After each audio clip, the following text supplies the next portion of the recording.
Here's how I made this steel rose. There are a lot of folks that make metal roses online. This is just the way that I'll be making mine. First things first, gotta drill a hole into this plate. Got a drawing there for 3 lines at 120 degrees to each other. 3 petals at a 360. So what you're seeing now is that I have a stencil on a plate that is bolted to a turntable. Having the stencil and a clamp on it allows me to plasma cut the leaf shape out without much difficulty. Having it on a turntable allows me to turn it and get a perfect circle on the outer circumference of the leaves. In theory, at least. I want every flower to come out a little bit different because that's what makes them special, but I don't want them maimed, you know? This one you can see there's a little bit of overlap with the petals. Okay, that'll grind out. Popping the next plate on, bolt it down, throw the next stencil in there, center it up, check to make sure the center of the stencil is right. This is a new design on a turntable, which is relatively new to me, and you'll notice that as I cut this out, there is a little bit of overlap, which is unfortunate, but not completely damning. With a piece this size, though, I do go back and cut it out. It does let me know that it needs to be further from the center. Let's move on to some hand forging. This part of the flower will be the sepal. In order to take it from 2D to 3D, I'll start by bending the center of it, grabbing it from each side and pulling it upwards. Then getting it hot and just adding a little detail to the outside. Personally, I like to go through and clean up my flower petals after this because it can leave some burrs and stuff that can catch people's hands. But if you take the time to hit them with a grinder, everything's fine. Just needs a little beveling. Now this will be the center of the rose. I'm trying to take this tab and fold it in on itself. So I'm going to start by getting a really heavy angle off of one side. Now that I've got that, I'm going to twist it, try and get a circle off of that. The way I'll achieve this is by compressing the steel from different angles. Now for the other center petals, I'll just be going for a concave look with a little bit of detail on each one. Typically, bending steel has more to do with leverage than brute force. Here you can actually see I don't have enough leverage.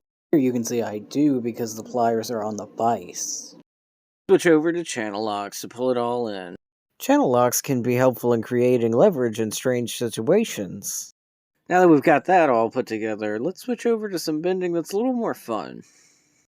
This will be the second layer of petals. I'll be using a lot more in-depth curves on the ends of the petals, but I'll start by grabbing it, pulling it towards the center, getting that concave look, then going from the left side, creating a small curve, going to the right side, creating another curve, and then cleaning it off. Now I'll repeat this. There's an infinite way of rolling rose petals, but the way that makes sense for this, grab it from the end on the left side, then the right side, give it a few nips and tucks, bend it, get a V out of it, pull it towards the center after it heats up for a little bit. Then, once it's all centered up, I'll clean it out with the drill brush.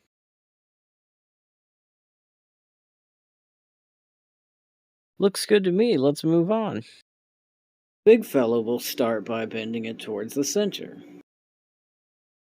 Now I'll heat up the left side, bend that down towards the center while trying to create small curves. Once I let this right side heat up a little bit, I'll give that a few tucks down. But I'm mainly aiming to get just a curve on the edge so that I can come back, heat it all up, get a huge curve with these channel locks. Now I'll grab one petal and grab the other, bend it towards itself just to help make things easier when I go to pull it all together. If the next petal heats up, I'll go ahead and give both of them a pull towards their centers. Now this one I'm going for one side to be a little more dominant than the other. Each petal follows about the same steps, but with a little different outcome. Because each petal it comes out a little bit different, it really is just a matter of doing it over time and getting the experience to figure out exactly how you want it to come out by the end. And that has a lot to do with your spacing, with the way that you roll the steel, and how you'd prefer for your petals to be. No wrong answers. Onto the leaves now. With the leaves, it's very simple, just a vice grip on the stencil. Cut it out with the plasma cutter, take my time going around and making sure to get the right details, but I'll go through and grind all of that to make sure that it's got good curves. Bevels on the edge as well. Now that I'm finishing this last leaf, we'll switch over to cold forging them. Start with the center. Once the center is even, switch to the sides. This leaf is special because I went down instead of upwards. Now I'm moving on to the stem, and I'm going to create some curves in it. Using negative space in the vise and this hammer, I can get curves in the 1/4-inch rod, no probs. I'm going to start putting it all together now. There's the stem after it's finished. I've taken some time off camera to clean everything with a drill brush. Gonna get that into position and go ahead and put my first tack. Now, I've read online that one tack is about 70 pounds of pressure. I do about 2 tacks and then I cap each one. I'm going for a plain metal finish on this, so you will see me clean this quite often before the end of this video. But it's so that it doesn't end up with a bunch of random splatter and stuff on it once everything comes together. Now it's on to the second layer of petals. This is the layer that will really start to make it look like a rose. Not only am I trying to find the right place for it, but I'm trying to weld it in a certain way so that it doesn't splatter as much on the rest of the petals. You always have a bit of welding cleanup to do, but if you angle your gun, you can help to save yourself from as much cleanup. I like to go over it in a grid with the die grinder, then hit it with the brush. Now that everything's cleaned up, I'll suggest a new home for these petals with these channel locks. The last of the petals. The only real problem with the big petals is just trying to get the spacing right on them before you tack them. Once everything's tacked and in place, I do stack welds on this off camera, cleaning them out, and then clean it all out. Get it with the channel locks and bring it all in. Now on to the sepal. The sepal is the bottom of the rose petals.